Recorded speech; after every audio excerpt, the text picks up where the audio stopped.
Carrot, క్యాప్సికమ్‌కి కుర్మాకు కావాల్సిన పదార్థాలు పైన చూపించినట్లుగా తీసుకోండి.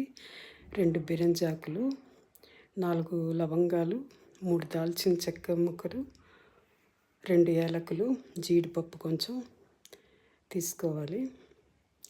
ఇట్లా ఈ మసాలా దినుసులు, నూనె, కొంచెం నెయ్యి కూడా వేయాలి. అర స్పూన్ నెయ్యి వేసి వేయించి తర్వాత ఉల్లిపాయలు, పచ్చిమిరపకాయలు వేగనిచ్చి తర్వాత ఇవన్నీ క్యారెట్, క్యాప్సికమ్, ఒక దుంప కూడా వేసాను. కొంచెం వేగనిచ్చి తర్వాత జింజర్ పేస్టు అర స్పూను, పేస్టు కొబ్బరి పేస్ట్ చేసుకున్నాముగా అది కూడా వేసేసి కొంచెం గరం మసాలా పొడి పావు స్పూను గరం మసాలా పొడి వేసేసి కొంచెంసేపు వేగనిచ్చి తర్వాత కొంచెం పావులో పావు షుగర్ వేస్తాను నేను.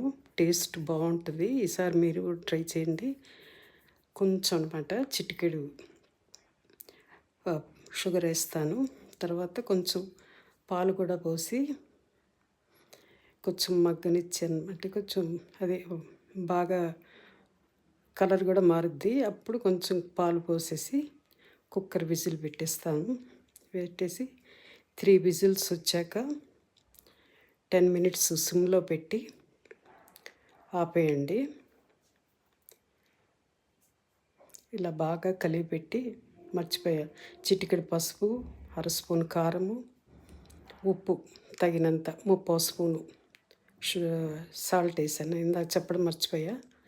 తర్వాత ఇప్పుడు కుక్కర్ మూత పెట్టేసి 3 విజిల్స్ రానిచ్చి సిమ్లో 5 మినిట్స్ పెడితే కుర్మా అయిపోయిందండి. అది తర్వాత కుర్మా రెడీ. రుచికరమైన